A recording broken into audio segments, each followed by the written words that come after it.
Welcome to Palette 18. I am Jyoti Verma. Today we will learn about optical phenomena. So optical phenomena are always observed by naked eyes and they tell us about fog, mist, ice crystals, okay, and smoke also, etc. So because of all these reasons, it becomes important for us to learn about optical phenomena.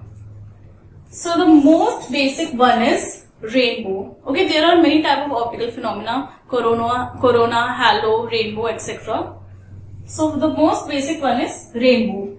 So first let's understand how rainbow is formed. This is water droplet. Okay. This is sun. Now sun will always emit white light.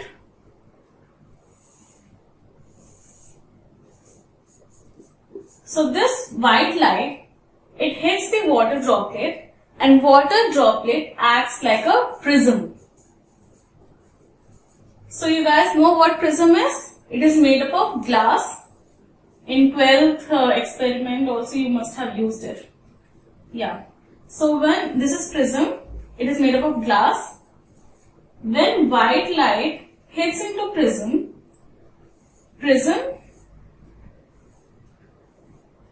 separates white light into 7 colors. That is Vibgyor.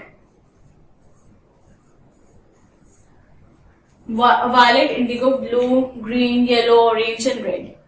So the same thing is what this water droplet does. It hits the eye of the human being, but the colors that are observed by this observer, is those 7 colors instead of that white light. Now, one thing that you need to understand is that rainbows are always formed only when sunlight and rain happens simultaneously. Okay, and the background of rainbow will always consist of dew, fog and moisture or water vapor. Okay, without this, in dry air, rainbow cannot be formed because there will be very less water droplets to reflect. Then there are 2 types of rainbow. One is primary, the other one is secondary. So the primary rainbow, this is a very important question, will subtend an angle of 42 degrees to the eye of the observer.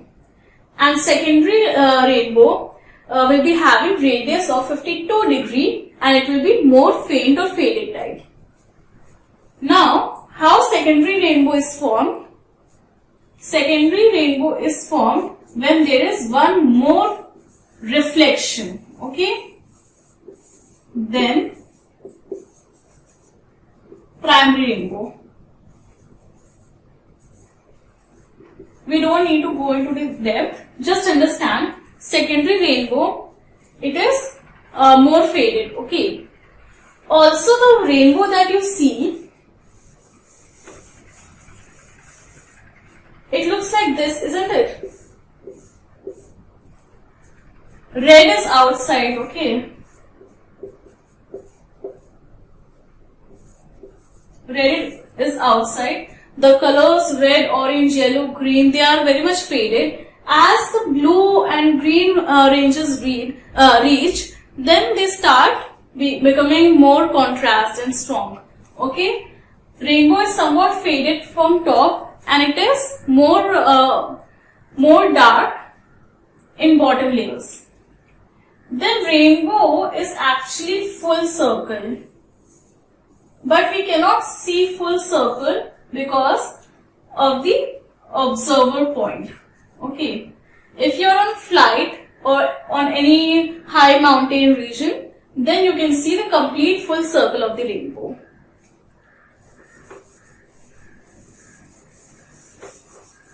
Then we will come to halo. Okay. So halo is due to refraction. Rainbow is due to reflection. Okay. Principle is reflection of white light. Okay. And in halo, it is refraction. So let me tell you what halo is. Okay, I'll tell you one easy example by which you can remember it. You remember when they show angels in movie, they show a halo, a circular ring on white ring on top of the person who is angel type. So this in English is called as halo. And same thing here. Suppose there is sun and moon. When they are boundaried by white light. Okay?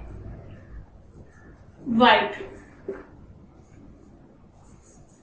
This is sun and moon.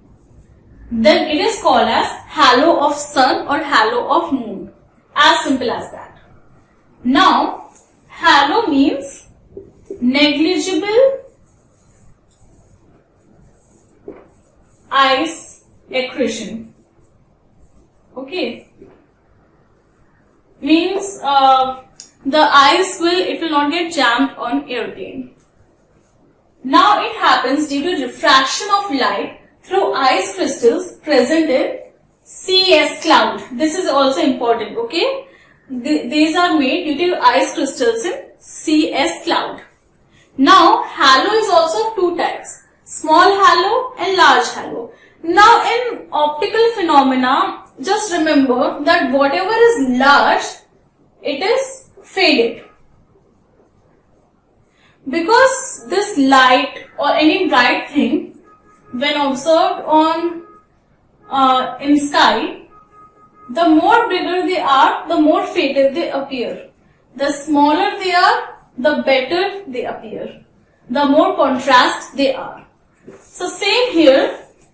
The small halo radius is 22 degree and large halo radius is 42 degree. So which one is faded? Of course the large halo. Small halo, it is more contrast and more, more detail you can say.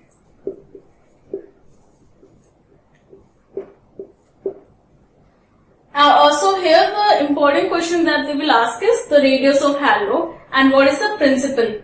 Just don't get confused between refraction and reflection. Rainbow for reflection, halo for refraction. Okay. Now we will learn about corona. So corona is not about this pandemic, but it is also an optical illusion. Corona is nothing, just forget everything. It's just imagine sun and moon having boundary of rainbow. That's it. That's corona. Now don't get confused between corona and halo. Halo is completely white, but this corona, it is having moon and sun. Okay, this is rainbow. It is having all these 7 colors. In this sun and moon, it is surrounded by a rainbow or 7 colors, in which red is outside and blue or violet is inside. So red color will be faded and blue will be more contrast and will be more visible. Now the radius is 5 degrees. This is very important. The radius of everything is very important. And it is formed due to diffraction of light through mist, fog and thin clouds. Now these thin clouds, they are made up of ice crystals, water vapor, and they are not dense, okay? They are very thin, not dense. Now here one thing that you need to remember is the principle of all these, optical phenomena. I'll make a table for you. Rainbow, reflection. Halo, refraction.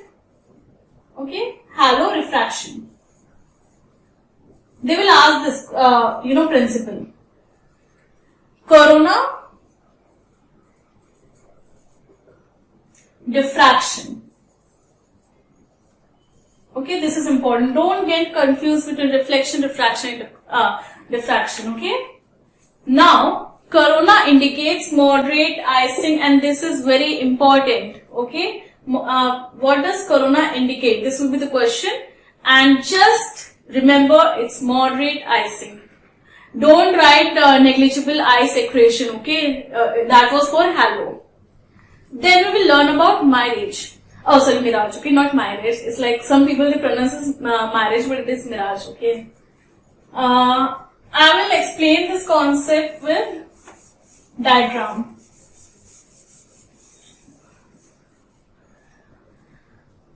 So, what is mirage is actually when you are going on highway, especially during summers, you must be seeing that you see water right in front of you when you are traveling by car. But that is just an illusion, it's not water. Same thing happens when we are in deserted area or desert and sand is there, okay. So, if a person is standing in the desert or if he is traveling on car or something like that, and if he is in desert, he will keep on observing water or oasis, what we can see, or water in front of him, but that water is not real, okay, it's just an illusion. So this illusion is called as mirage. Now, how mirage takes place? It is something very interesting. Now imagine a tree here. This is ground. This is a person standing. Now suppose the temperature is really very hot. It's 35 degrees Celsius. This is sun. Now the air which is near to the ground will become hot. It will become hot and it will keep on rising. And after a period, it will cool down. Now, the air which is on top will be dense and air near to the ground will be not dense. Okay, or rare. Okay, I'll write not dense. Why? Because warm air, it raises up. Then, this is cloud, okay, I'll also make a cloud. Now, I'll make a clear diagram, okay, I'll rub this. You just understood, right, like how air rises up. This is the level of air, okay, like dense air, less dense air, and the density keeps on decreasing as we go to the ground. Now, sunlight hits this object, that is tree. Now, it will come here, the image like, it will form here, then this light will keep on bending due to difference in density. Now, when it keeps on bending, then instead of refraction, total internal reflection will take place and the image will be formed above the ground itself and will hit the person who is observing here. Now, when this happens, then the illusion takes place and same thing happens with the cloud. So, mirage is nothing but it is shadow of clouds and other objects that happens due to total internal reflection. Okay, that is bending of light. So this is why we see as if something dark is on the ground and that dark thing we misunderstand it with water. Now what are the facts relating to mirage? So first of all the principle here is total internal reflection. Okay. I'll write here, mirage, total internal, T-I-R-E, reflection, okay, total internal reflection. Now light should travel from denser to rarer, I told you, okay, the air is less dense near to the ground and it is very much more dense on top. So, it happens like light keeps on bending, okay. When it goes from denser to rarer, rarer to denser also difference. But here, the light should travel from denser to rare medium. Now, light should hit at an angle greater than critical angle. I told you that critical point is formed and then it gets into the eye of the observant. Okay? So here, light should hit at an angle that is greater than critical angle. Then we are having two types of mirage. One is lower mirage, other one is upper mirage. Lower one is inferior and upper one is superior. Lower mirage takes place in hot regions. And upper one, superior one, in cold regions. Hot regions means desert, sand, okay? And there is no difference between inferior and superior. The only thing is superior happens in cold regions and inferior takes place in hot regions. Now let's learn about Bishop's ring. So this is moon. Imagine a ring around moon which is bluish white in color. Okay? Here the red color will be outside and red will be very very faint. Okay? So in total if you see it will be bluish white. Don't confuse it with corona and halo. And the radius will be 22 degree here. Radius is very important. Please don't forget about radius. Then it happens due to diffraction of light due to dust particles in high atmosphere. In high atmosphere we are having dust particles and which are very fine, okay? Fine in the sense that they are not thick. They are very fine and due to them the diffraction occurs. When light falls on dust particle, diffraction occurs and then we get this phenomenon. And then we'll come to twilight colors. So, you know about twilight hours, morning 4 to 6. You can see that the sky is very bright. It will be bright orange or red.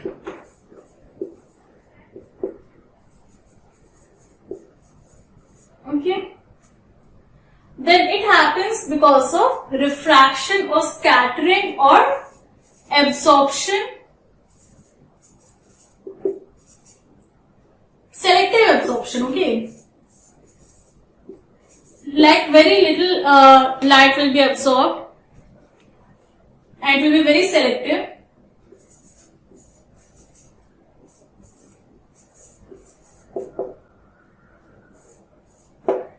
So it happens because of refraction, scattering of sunlight and selective absorption of sun rays. Then what is ionization? Sometimes you might notice that the sky suddenly becomes all pink. We see pink, sky pink instead of normal blue. It happens due to diffraction of sunlight, colors of bands really parallel to margins of cloud, then they start to appear pink. Okay? So you understand? When diffraction of sunlight, colors or bands really parallel to margin of clouds appear pink, then we call it ionization. This is cloud. Cloud will be having boundary which will be very pink. This happens due to diffraction of sunlight.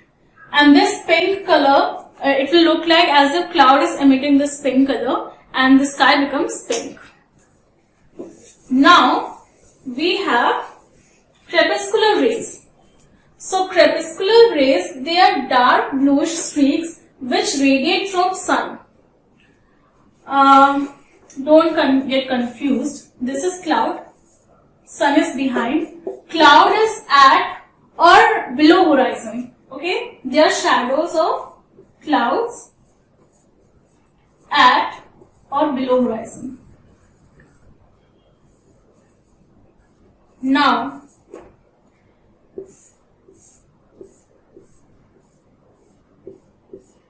streaks of dark bluish color will get emitted due to which is behind this, and the clouds, it's on horizon or below the horizon.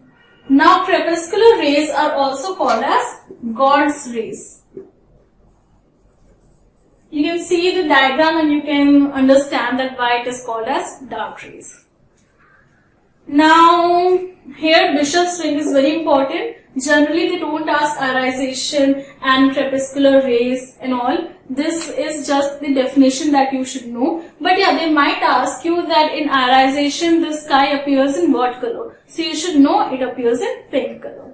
Now we'll come to auroras. Now we will learn about auroras. So auroras, they occur in both hemispheres, that is north and south. In northern hemisphere we call as aurora borealis, and in southern hemisphere australis. So Australia is in south, so australis will be southern. Okay, don't get confused. And borealis northern. So aurora borealis occurs in northern hemisphere and aurora australis takes place in southern hemisphere. Now, aurora, they are intensively bright lights that can be observed in north hemisphere and south hemisphere. They are really bright green and greenish white and somewhat with a tinge of blue too. Now they are emitted at very high atmosphere. They are emitted from 70 km to 1000 km above the ground. Now how they are formed, let's see. So this is our sun.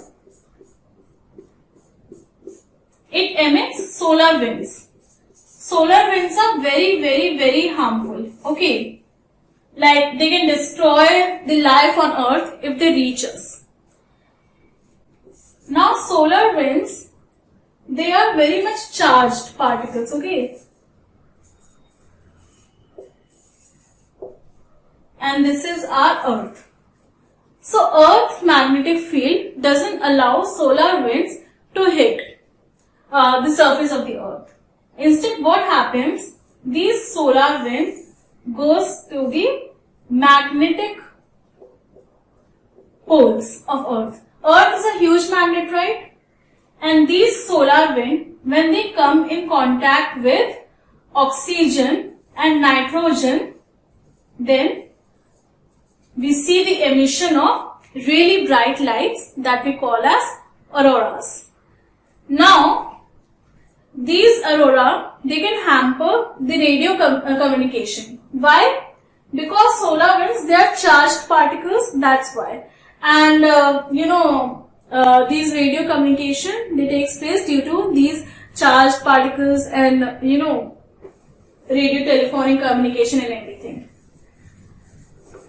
So this is a very important part. They will of course ask you that what is peak frequency of aurora, that is 100 km.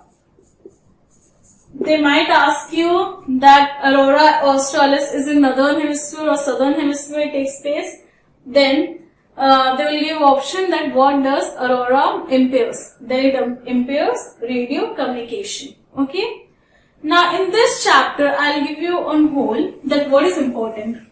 First of all the rings are important, okay.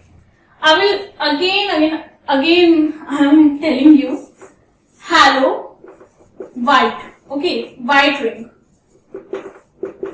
Corona, rainbow, rainbow ring. Bishop, bishop's ring,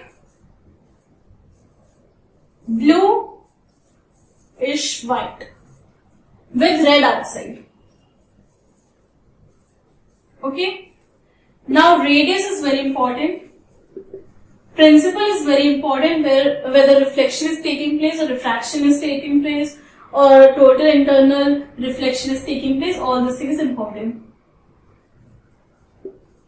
So once you are done with these things, then you are done with this chapter, because questions will be basically from radius, principle, and colors, that what colors are emitted. They will ask you, they can ask you that what color is emitted in ionization, that is pink.